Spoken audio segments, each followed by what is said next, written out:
Hi Emma, I'm really pleased to be speaking with you today. Can you start by telling us a little bit about your professional background and how you arrived in the role that you're currently doing at the university? Yeah, well, I'm actually a Liverpool graduate. I did my languages degree here a very long time ago, Hispanic Studies graduate.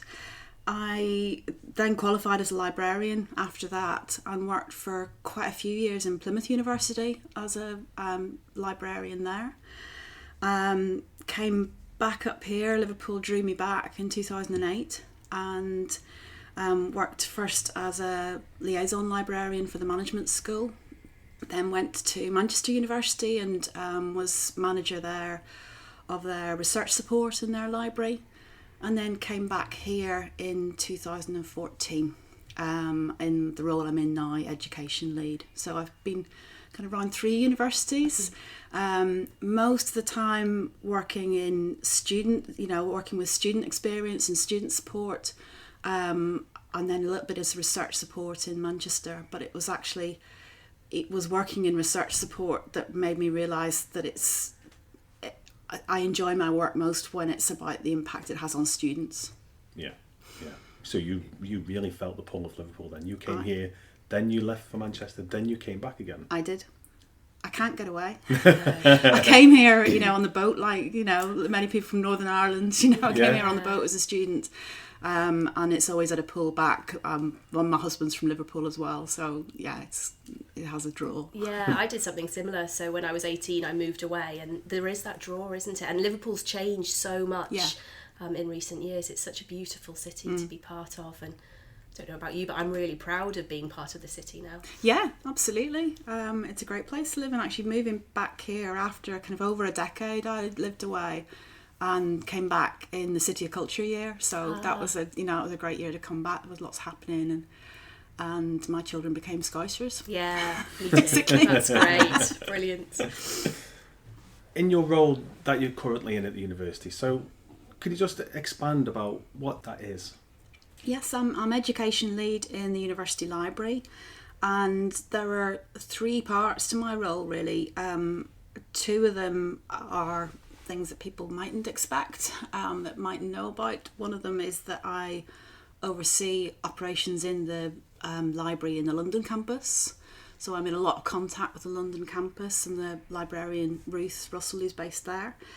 I also oversee the support for our online students, and on my team, Paul Catherall supports the day-to-day inquiries for online students, and obviously with the move from Laureate to Kaplan as our partner in online programs, there's been a lot of work in that area and a lot continuing as we look at how we continue to support our online students who are remaining with us, and then our provision for the new students who'll be studying with the Kaplan partnership.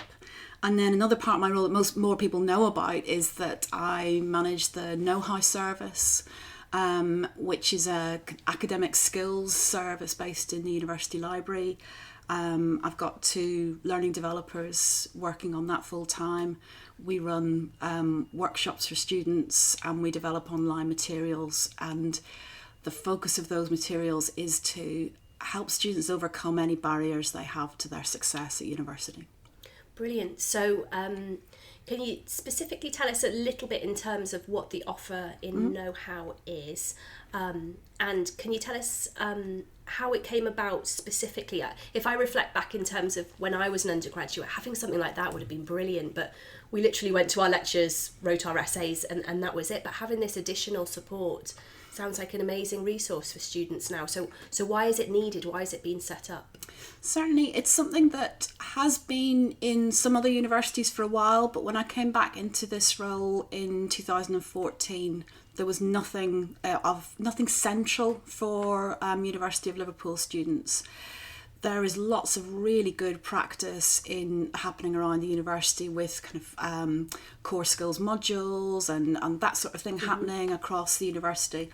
But there wasn't anything that kind of filled any gaps, and we were aware that there were students who really wanted more support with, particularly with academic writing, but also in other areas of academic literacies.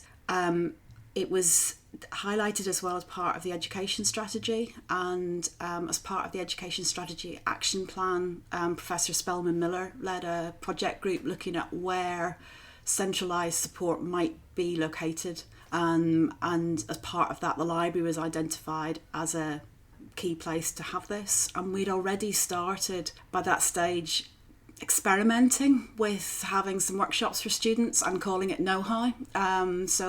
And I developed that as a concept very deliberately. The name for it's KnowHow. It's not library, it's not info, it's it can be read in different ways, and it's not about a kind of deficit problem, it's a positive, it's got a kind of hopefully positive connotations, and it's allowed us to develop a service that is bespoke to Liverpool students and what they need. It also came about, there was some research that we did when I was in my former role in the management school, so quite a few years, 2 or 3 years before. We had worked with the management school in their marketing department, and the students on a second year marketing module did a live project with the library as client, and the students in that project, we had 100 students in groups of 10, all looking at different aspects of the library, and one of those projects was looking at where the gaps were in the library, what the library wasn't doing. And something that came out quite strongly from that was that students expected the library to be a place where they might get support with academic writing, support with time management skills, study skills, that sort of thing, and we weren't doing it. Another thing that came out of that was that they really wanted hot water in the library, and we've got that now. That's great. So we've got some of those things that came out from directly from students, which was they want to be able to make a cup of tea in the library for free, and they wanted academic skills support. Lovely. I guess there's something in that, well, from my experience of working with students, sometimes they're a little bit hesitant about going to the academics to ask, how do I reference again? I know you've told me, but how do I... Whereas actually having that relationship with a librarian or someone based in the library, it's easier in terms of access. Have you found that? Certainly, and support for referencing has always been a core thing that the library's done. We have liaison librarians who have really strong links with the schools. And they run embedded sessions as part of modules on getting the most out of library resources, referencing, research skills, that sort of thing. And my colleagues who are liaison librarians will deal with lots of inquiries and have lots of one-to-ones with students specifically about referencing. So that was an area that we were doing really well, but it was about taking that and kind of growing it and doing a bit more, moving into, particularly into academic writing, time management, citing as part of the writing process as opposed to the mechanics of referencing. Mm-hmm. And I also noticed on the list of the various workshops that you offer, there's some work around exams, but also thinking about the kind of impact on students' mental health that exams can have. So I guess that's one step on, isn't it, in terms of supporting students in terms of their academic literacy, but also thinking of them holistically in terms of those things that to do with their academic study that cause stress for the students. Certainly, and we start with the student and not with the professional background or the department of the university. And so we have collaborated with colleagues across the university to enhance our range of workshops. So counselling service have provided workshops on exam stress, on dealing with anxiety in a positive way. They've run positive anxiety sessions and positive stress sessions for us.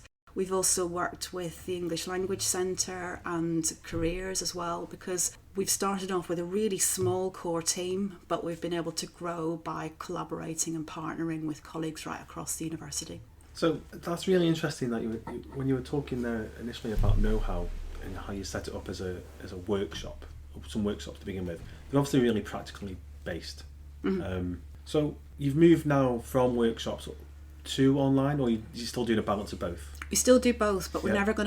never going to reach as many students as could potentially benefit by just doing face-to-face Sure. workshops. And they are workshops. We have kind of maximum of 25 students in those. We have an active learning classroom, Right. and we would sometimes get students asking us, are you going to capture these, or can we view them later on? And actually, for a workshop environment, that's not really appropriate. Most of what we're doing is student activity. There's not an awful lot of the facilitator talking, not an awful lot of PowerPoint. It's about an activity-based session, and it's a lovely chance for students to work together across faculties, across courses, share a good experience, share tips, and we learn a lot from the students as well. So to meet that demand for a kind of online element, we knew that recording wasn't appropriate, but what we could do is take what were the most popular workshops and develop an online element and a kind of self-led materials on that topic, but in a completely different way, because you're not working alongside others, you're working independently. So it's about seeing what the most popular topics are and developing those into something that's appropriate and helpful for students online. So what are those most popular topics? I mean, I take it then you've got a suite of things that are commonly used in induction for students. We do. We have a kind of getting started. We have a getting started workshops that are really popular, particularly running just a wee bit after some of the main induction sessions. Sometimes students miss them. Sometimes due to flights and visas and all sorts of things, they might be a wee bit late. And those are particularly actually around using the library, those ones, because I think you might get to a stage where you think, I really should know this and I don't want to ask anybody, and actually just having a safe, friendly place to come and say, I know I should know how to find books, but I really don't yet, and we can help with that. So there's the kind of getting started stuff. Essay writing, planning your essay is our most popular workshop. We've had we had quite a few of those scheduled for this term. We looked at them and had waiting lists of up to 20 for them, so we've put on more. We've also had to put in more for time management as well. That's a really popular workshop, so we're kind of putting on more where we can, but we're also putting the time into developing online resources, and we've got several of those. One that just went live this week is a resource tutorial on reflective writing. We find that a lot of students suddenly they've been writing in a kind of essay style for a while, and then maybe they're doing a group project or they're doing some sort of project where then they need to write a reflective piece, and that feels very alien. I know that myself from when I'm doing PGCert and that sort of thing, and that writing in the first person and writing about how you feel about things, that's really odd to do in an academic setting. So I know that as a student, and so we've just developed a resource for that, and then we've got other ones on essay planning, on proofreading, on time management that have gone live over the past month or so. Right. Brilliant. So take up is really, really high for your workshops. You've had waiting lists and you've had to react to that demand. What's the take up like of the online resources? So our most popular online resource is one that students are very much directed to, and that's our academic integrity module. That's our academic integrity tutorial on our vital module. That's been developed to link directly to the Code of Practice on Assessment. That's longer than some of our tutorials. We don't tend to, that one would take about 40 minutes to do, so it is more like a lecture length tutorial. Our other ones tend to be much shorter than that, because we hope that they're more like you'd browse and have a look and think, oh, that's interesting, and it'll be a bit shorter. The academic integrity one is slightly different, and that is more, there are modules where students, it's part of what they need, it's becoming obligatory to do that academic integrity module. In fact, as part of some work that's been done, again led by Professor Spelman Miller on academic integrity, it could be that becomes compulsory for all students. That's something that's being looked at. Right. So can you just unpack that module a little bit Yeah. for us? So is that supporting students to understand what plagiarism is? Indeed. How to reference appropriately, use grade mark, Turnitin, all of those kind of Yeah, features? we touch on what Turnitin is. It's not about the mechanics of submitting your work and that sort of thing. So it's about the kind of ethics around what it is, what's good practice in a university setting. Okay. It's about where the red lines are, and about what support there is for students. You know, we really want to frame it in a positive way. Absolutely. You know, if you're really tight on deadlines, don't risk essay mills, don't risk doing something that could have really terrible implications, not just for your degree, but for your whole career. And so it goes through some of the detail, but it's very much linked to University of Liverpool policy. So it'll look at the categories of academic integrity issues and how those are dealt with in the university as well. So I think we had, so far this term, we have had 428 students have completed that tutorial so far this term. Wow, so it's obviously a concern for them in terms of ensuring that they do that right. I guess because they've heard some of the horror stories of when it goes wrong for students, and the implications of plagiarism or collusion is massive for students, isn't it? Yeah, and it's also that several large cohorts have been doing this as part of their early, preparing for their first assessment in first year. So there would be an engineering, for example, is one case where that's been where a whole first year module has been doing it. Okay, so the academic has built that into the curriculum to ensure that students take that module online to support. That's brilliant, isn't it? So that's one way that academics could respond to some of the work that you're doing. Definitely, and as part of that, there's a test incorporated into that tutorial, and and then students will attain a digital badge when they've completed it. So it's very easy to see who's completed that tutorial, and in a similar way that staff, it's similar to the obligatory modules on for staff on Vital. Love a digital badge. Yeah. Brilliant. What I love about this is that it's come from students, the idea and the motivation to set this up, and then student engagement seems to be very, very high in terms of accessing the online resources and coming to the workshops.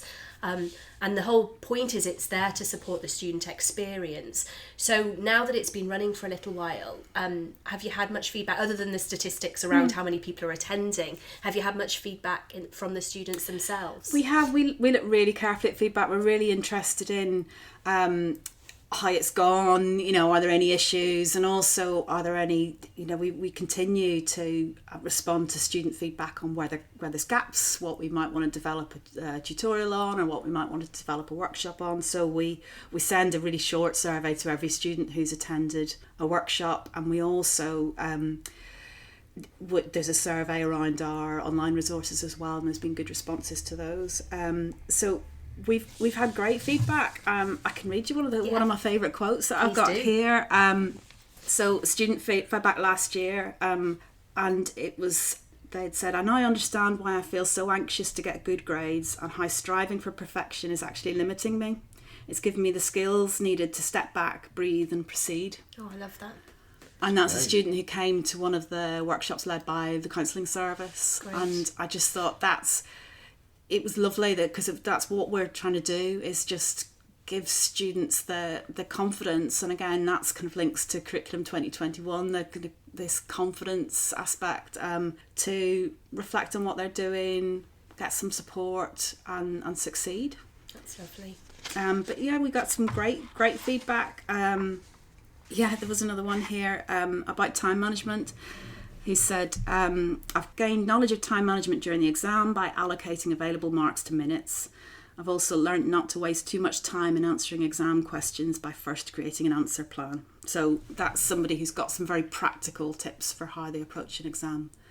It's great to read the feedback from students, and it's really helped us with shaping our programme as well, because an area that we weren't doing much of last year that we're developing much more on this year is around maths and stats. Particularly stats is where we're focusing, because we were getting a lot of feedback from students that they wanted more support in that area. Oh, interesting. Okay. So one of the learning developers on my team, Dr. Bryony Parsons, she has a life sciences background and is really strong on stats, and she's been able to develop some workshops on, kind of stats for beginners, but also some more advanced ones on using SPSS, that sort of thing. And those are really popular. And she's been able to, as well, get some feedback on those when she's been developing the online resources and also the tutorials, the workshops.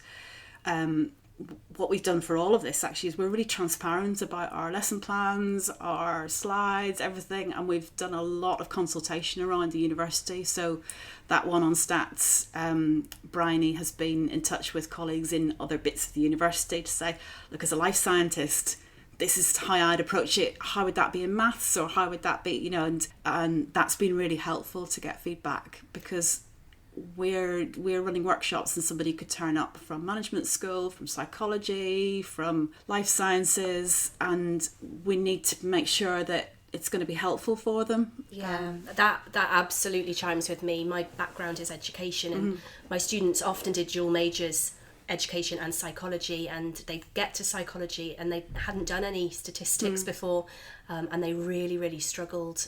I think the A-level curriculum has just been changed so that they now have to do statistics, but that's the first year that's just being rolling out now. So you're right, we've got this group of students who are expected to understand statistics and don't. And it's something that cuts across all three faculties. You could be a politics student, psychology student, and it might be students who, if you've come to do a politics degree, you wouldn't necessarily have a maths A level. No, absolutely.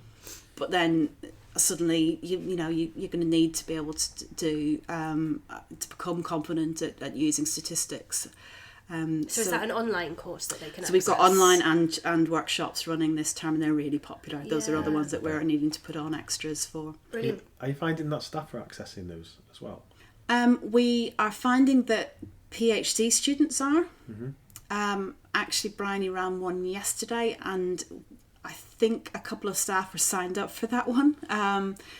Where we find staff signing up, we can tell. We use Career Hub for the booking process, and we can see who's signed up, and it's really useful to see, we've got a lot of third years, or we've got a lot of second years, whatever, or the range of subjects. Where there's staff, sometimes we will drop them an email and say, look, this is our kind of key target is undergraduates for this. You're really welcome to come, but it's probably not going to be what you need. There's also another strand called Researcher KnowHow that's managed by my colleague Martin Wolfe, that has more workshops that would be more targeted towards staff and research postgraduates. Yeah. So just thinking about that undergraduate focus for the stats workshops or the online resource, I guess that's another really good example of if colleagues contact you and they feel that it's right for their students, they could make it part of the learning experience for those students, just as they have with academic integrity and engineering. Other subjects could come to you, find out what's involved, and then make that a kind of online component to their teaching. Absolutely. And one of the things I'm really keen to do as we move to using Canvas is have the ability for lecturers to actually use it like an a la carte menu of individual tutorials that could be embedded within their own modules, so that students aren't having to come out and go to the KnowHow module as kind of, the one place to access these resources, that instead they're put in an appropriate place within the standard module.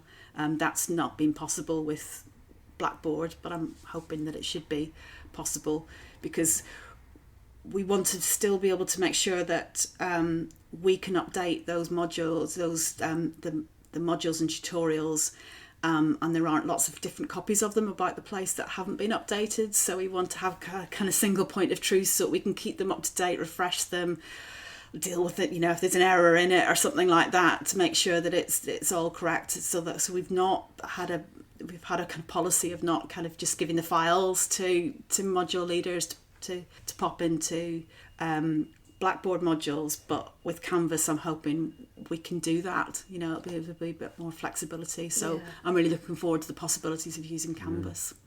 Great. So we've talked a bit about writing support for students, and I've heard about Writing at Liverpool. Could you tell us a little bit more about what that is? Yes, Writing at Liverpool is a scheme that's been running in humanities and social sciences for several years. It actually started in history, and it's a near-peer model where postgraduate research students are trained up as academic writing tutors and work with undergraduate students to support their writing. It's worked really well in HSS, and there was an ambition to roll that out to the rest of the university. And because KnowHow is based in the library, that it made sense to come within KnowHow. So we've just launched that this academic year. We've trained up so far 19 PGR students. Some of them are continuing. They were with HSS last year, but we've got tutors from all 3 faculties. And we've brought in an online booking service for students to see who's available, see which department they come from, and make an appointment to come and see that PGR student in the library. So are they linked on discipline? They are. So how it used to work in HSS was that the matching was done for the undergraduate student.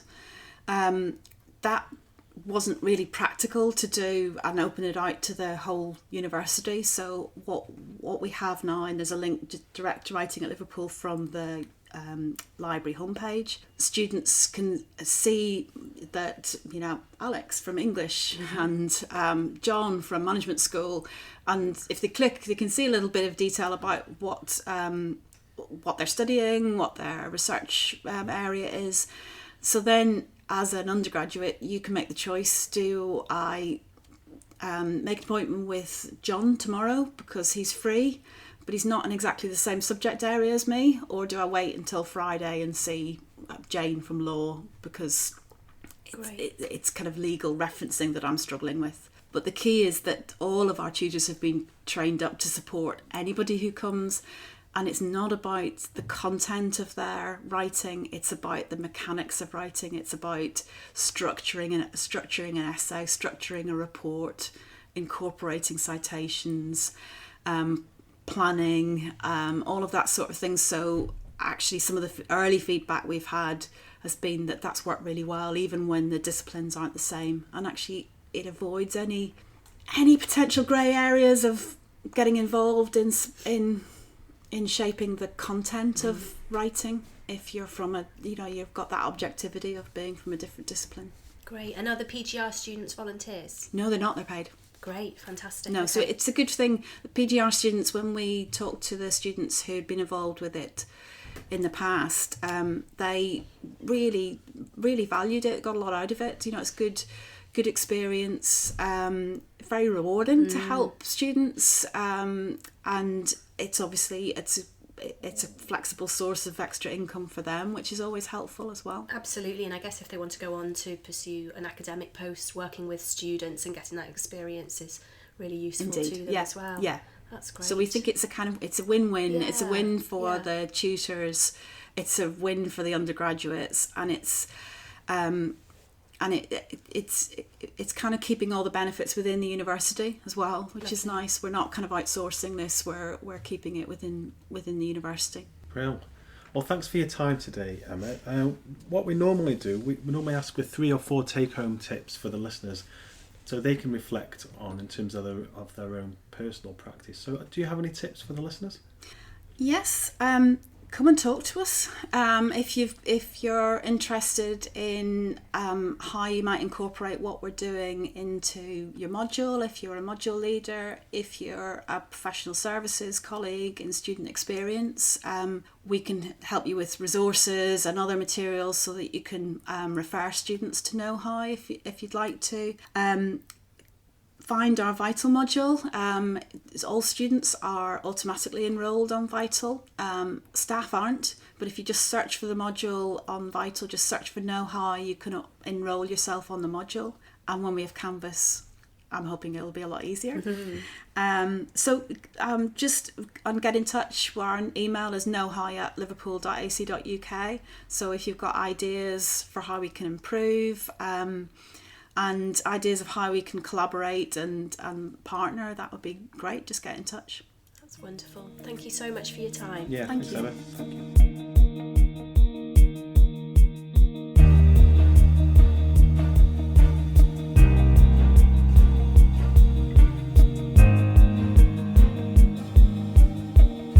So that was our conversation with Emma. It was really great to hear how popular the online know-how area is with students. Also fascinating that they also had staff trying to book onto some of the workshops which are designed for students. And I guess for me that might just highlight some potential development areas for the staff here. Yeah, absolutely. I also thought it was great the way that Emma's working with academics to evolve her curriculum and the things that she's offering. So she was talking about the statistics programme and kind of responding to student need in response to that. Also, what she was saying about how some academics have been building into their curriculum engagement with the know-how tutorials. I think that's a really positive step in terms of supporting that kind of holistic development of our students, as well as kind of specific curriculum knowledge, also those wider skills that they need for now, but also for the future. So lots of great things discussed today. If you'd like to take your thinking further, then please do log on to the website. That's liverpool.ac.uk/the-academy, and we've got lots of links there to various resources that you may want to read and reflect on in terms of some of the great things that Emma's spoken to us about.